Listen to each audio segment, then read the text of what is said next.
kid, you mentioned to me that you're never coming back to America. Were you actually being serious when you said that?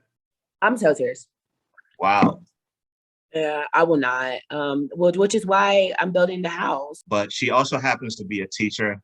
So I'm going to let you introduce yourself, Brittney, and we're going to go from there. Well, hello, my name is Brittney Caldwell. I am a 29-year-old teacher from Washington, D.C. area, DMV, by way of Atlanta, Georgia. And right now I'm currently living in between Accra and Nairobi.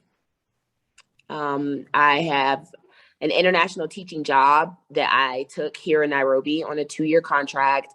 And in the meantime, I'm building a house in Accra, Ghana, and spending a lot of time there volunteering and just doing my thing there. So it's like I'm a Black expat in Africa right now. So what led you to, from somebody being outside of DC by way of Atlanta, as you said, what led you to Ghana and just wanting to connect with Africa, period? So I was an African diaspora major at Howard. So I've always had a real interest in the diaspora.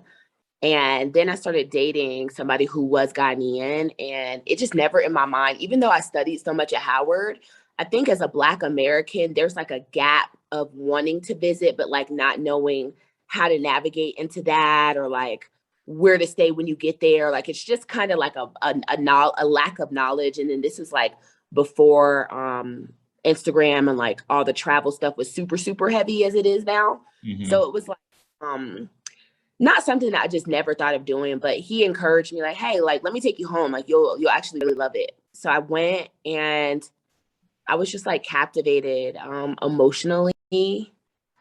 And every time I kept going back, I just did not want to come back home, to be honest. So I actually, I'm really interested in education, and equitable education is something that that was what started my page, even in Atlanta.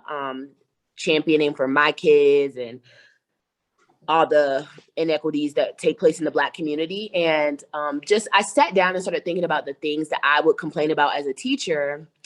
And when I visited schools in Accra, I just felt this is even irrelevant. What I get upset about as a teacher in Atlanta is really irrelevant compared to what they're dealing with here. So I kind of started to shift my focus into helping those type of schools succeed. And I was so impressed because their students were still grade level above what it is in the US, based off of the little to no resources that the teachers had.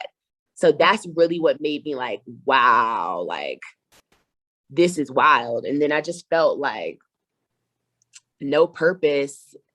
I didn't feel as strong of a sense of purpose teaching in the States anymore. So I was I want to contribute, and I can't do that going from the States here. It's too far. Let me just go.